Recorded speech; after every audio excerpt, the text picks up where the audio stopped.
बिल्कुल नहीं चल पाएंगे। इलेक्ट्रॉनिक बसें बारिश के मौसम में बिल्कुल फेल हैं। सरकार की तो मंशा ही हमेशा यही रही है, जो निजीकरण की मंशा रही है। आप पीछे देख लो, जो हमारे कृषि कानून थे, वहाँ भी किसानों ने कितना वो किया है। और जो अपने हरियाणा रोडवेज में भी है, हरियाणा रोडवेज में भी है, सरकार की क्या मंशा रही है? हमेशा इसी मंशा ये भी सरकार के जो विभाग को घाटे में दिखाकर निजीकरण की ओर लेके जाए।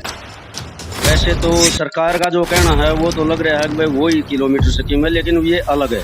वो किलोमीटर स्कीम की जो बसें थी वो सिंपल बसें थी। अब सरकार एसी बसें लेना चाह रही है, और जो प्राइवेट परमिट सरकार अब देना चाह रही है, 2016 की पॉलिसी जो पहले रद्द हो चुकी, कोर्ट ने भी रद्द कर दी, उसके बावजूद भी सरकार उस पॉलिसी को लागू करना चाह रही है। सारे देखने वाले दर्शकों ने राम राम। देसी न्यूज हरियाणी में मैं हूं विजेंद्र मान। हम पहुंचे हैं जींद के हरियाणा राज्य परिवहन सामान्य बस स्टैंड जींद में। यहाँ पे किलोमीटर स्कीम को लेकर के कुछ न कुछ यूनियन है, जो कर्मचारी है, उनमें एक रोष बना हुआ है। तो दोबारा से किलोमीटर स्कीम की बसें भी आने वाली तैयारी में है, तो इनका कहीं न कहीं से बनक लगी है, तो उसके ऊपर ये रोष प्रदर्शन करने लग गए हैं। तो हम आगे चल के आपको रोष प्रदर्शन दिखाते हैं, जो कर्मचारियों में रोष है यहाँ पर किलोमीटर की स्कीम की बसों को लेकर के। तो नमस्कार जी प्रधान जी, आज का जो एजेंडा था आपका, जो आपने मतलब नारेबाजी की है, उसका क्या कारण था? आज शोर शराबा किया?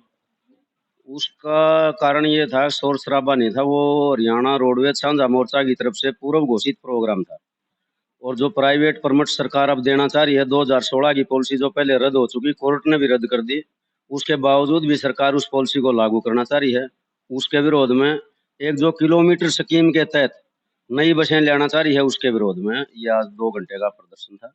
और ये हमने साझा मोर्चा के सभी साथियों ने मिलकर प्रदर्शन। एक हमारी जनता को ये और बताया, जो किलोमीटर स्कीम कह रहे हो आप, पहले भी जो किलोमीटर स्कीम आई थी वही किलोमीटर स्कीम है, या कोई उससे परे हटके किलोमीटर स्कीम आ रही है दोबारा? वैसे तो सरकार का जो कहना है वो तो लग रहा है कि भाई वही किलोमीटर स्कीम है, लेकिन ये अलग है। वो किलोमीटर स्कीम की जो बसें थी वो सिंपल बसें थी। अब सरकार एसी बसें लेना चाह रही है, और एसी बसों की सवारी हरियाणा के अंदर तो लोकल और सिंपल बसें चाहिए। यहाँ की जनता गरीब जनता है, उसको एसी बस की जरूरत नहीं है, उसको तो सुविधा की जरूरत है। और वो सुविधा लोकल बसें ही दे सकती हैं, एसी बसें नहीं दे सकती। एसी बसें तो वीआईपी परिवारों के लिए होती हैं, वीआईपी लोगों के लिए होती हैं। आम जनता के लिए तो साधारण बसों की जरूरत है। कहीं न कहीं एसी बसों का किराया भी तो इन सिंपल बसों से ज्यादा ही होगा। बिल्कुल 3 गुना किराया होगा, और उन बसों से घाटा ही घाटा होगा। सरकार उस घाटे की भरपाई कहाँ से करेगी, या ना करेगी, या सरकार की मंशा ये है कि भाई घाटे में दिखा के ही विभाग को खत्म करना, वो सरकार की मंशा है। तो जी, ये हरियाणा राज्य परिवहन जींद की यूनियन बैठी है, यूनियन के सदस्य बैठे हैं, कार्यकारिणी के सदस्य हैं जो मेरे साथ में बैठे हैं। आज इन्होंने एक रोष प्रदर्शन करने जा रहे हैं। जो रोष प्रदर्शन इनका है वो कहीं ना कहीं किलोमीटर स्कीम की दोबारा से इन्होंने शुरुआत की है। पहले मतलब जो किलोमीटर स्कीम थी वो सिंपल बसों की किलोमीटर स्कीम थी, अब एसी बसें मतलब यहाँ पे लाई जा रही है, वो भी किलोमीटर स्कीम पे लाई जा रही है। तो प्रधान जी, मैं एक और पूछना चाहूंगा, एक लफड़ा और आने लग रहा है आपका मतलब हरियाणा राज्य परिवहन में, एक इलेक्ट्रिक बसें भी आने लग रही हैं, उनके बारे में क्या कहना चाहोगे? वो भी मतलब किलोमीटर स्कीम के तहत है? ये जो बसें, इलेक्ट्रिक बसों का जो आपने जिक्र किया है, ये वही इलेक्ट्रॉनिक बसें हैं। 1000 बसें जो सरकार ने अभी पीछे हमारी 11 तारीख को जो मीटिंग थी, उसमें एसीएस महोदय ने बताया था कि 1000 इलेक्ट्रॉनिक बसें ली जाएंगी किलोमीटर स्कीम के तहत। उसमें कंडक्टर सरकारी होगा, बाकी सिस्टम सारा प्राइवेट होगा। हम उसी का विरोध कर रहे हैं, क्योंकि जो पहले किलोमीटर स्कीम वाली वो तो चल ही रही है, उसका तो विरोध ऑलरेडी पहले से चल रहा है।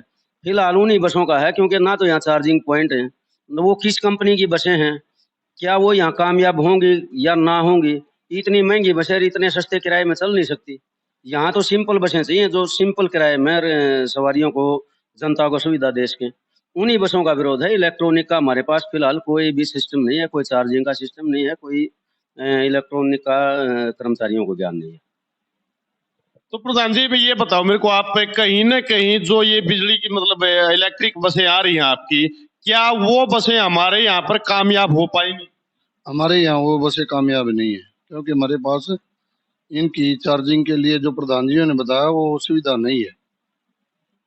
ये तो सरकार अगर प्राइवेट अपने निजी आदमियों को देना चाहती तो उनको फायदा पहुंचाने के लिए दे रही है।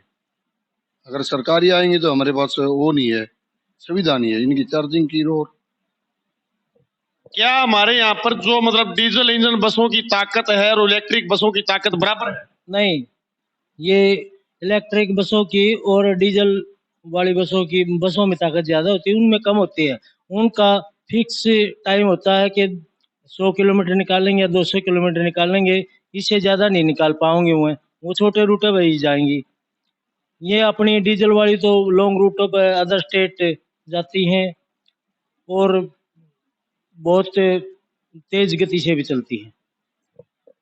क्या बरसात के मौसम में मतलब हमारे यहाँ पर बरसात के जो मौसम होता है, बरसात के मौसम में पानी भर जाता है, कहीं न कहीं डीजल इंजन बसें तो मतलब धक्का मार के निकाल लेते हैं, उसकी मतलब ताकत भी ज्यादा होती है। क्या आपकी इलेक्ट्रिक बसें बरसात के मौसम में पानी में चल पाएंगी?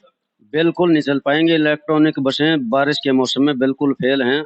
उससे पहले भी सरकार सीएनजी बसें लाई थी जिसमें कुछ हिस्सा इलेक्ट्रॉनिक का था और वो बसें बारिश के मौसम में फेल थी। और ये तो पूरी तरह से इलेक्ट्रॉनिक हैं। बारिश के मौसम में शॉर्ट सर्किट होने का भी डर है। ये बसें बारिश के मौसम में कामयाब नहीं हो सकती। कहीं न कहीं ये बसें अगर आ जाती हैं, जैसे पहले भी किलोमीटर बसें मतलब स्कीम की बसें आई थी, अगर ये बसें आ जाती हैं तो हमारे मतलब यहाँ पे कर्मचारियों की संख्या घटेगी या बढ़ेगी? पूरी तरह से कर्मचारियों की संख्या घटेगी क्योंकि इसके ऊपर चालक भी प्राइवेट होगा, मैकेनिक भी प्राइवेट का होगा। ये तो बसें पूरी की पूरी कंपनी की हैं और कंपनी से ही रिपेयरिंग का ठेका है। वर्कशॉप को ख़त्म करने की पूरी कवायद है, उसके अलावा ड्राइवर को पूरी ख़त्म करने की कवायद है। Only for conductor. अब सरकार की जो मंशा जो बताया जा रहा है, भाई कंडक्टर सरकारी होगा, आने वाले समय में कंडक्टर भी प्राइवेट होगा। क्या जनता और कर्मचारियों के साथ और किसानों के साथ कहीं न कहीं आपको दिख रहा है खिलवाड़ हो रहा है?